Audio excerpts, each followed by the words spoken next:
In an effort to bring you more compelling content, I've given up all other aspects of my life. I now no longer leave my room. I sit only in front of my computer, peeing and pooing in a jar next to it. It's a cross I bear, gladly for you. Ew, that's yucky. Memory tips from the man in the man. What I do to help me remember things is I write them down on a piece of paper. Like this. Then I take that piece of paper and crumple it up and lubricate my fist and shove it as far up my rectum as I can. Later on in the day, I'll probably poop out that piece of paper. Oh yeah! I'm gonna wash my ass today. Who's that? What did he say? I bet it was important. Let's take a look at memory in general. When human beings were really young, they used to think that the heart was the center of the whole The ka, if you will, in Egyptian society was based on the heartbeat. When they preserved dead bodies, they used to separate out all the insides of the person.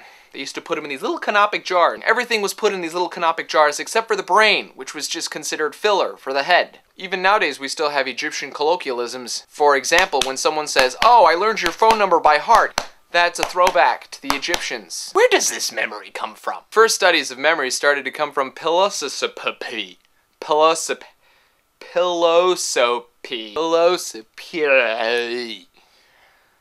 which is actually not its correct pronunciation. We're no longer concerning ourselves with the philosophy of memory, we're now talking about cognitive. Oh, that's how it's spelled, cognitive. I'll be goddamn. Cognitive psychology, which is actually a branch of psychology and neuroscience. Who gives a shit? How does this brain thing work, and how does it help memory? Well, that's easy. The way you perceive the world around you is through a series of sensory nerves. These nerve endings all end up in the brain. The brain is divided into several different sections. Some parts of the brain do the movie parts, and some parts of the brain do the parts. And it works a lot like a computer. If you know how a computer works, when you press the A key, click, a series of zeros and ones gets fired to the motherboard. Who would have thought 0010011000001 is actually A to the computer? Our brain works a lot of the same way, except neurotransmitters either fire or misfire. Fire, misfire. And that creates a tiny little memory in your brain. How do you recall this memory? You have to follow the same chain of events to that spot. If you repeat it, like putting it in your ass, pulling it out, and looking at it again, and again, and again, and again, then you've reinforced that path. Oh yeah, there's this other thing called grouping. Bang! All together, it looks like a bunch of shit. Separated out, bang! A little easier to remember. So, what to do?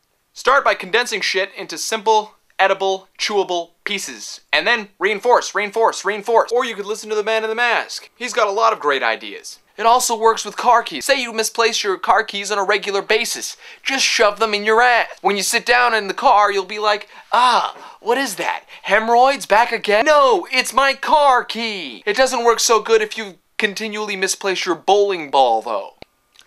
Have a great weekend, and for those of you who leave comments, thanks. You make me feel normal. I don't remember eating corn. Awkward.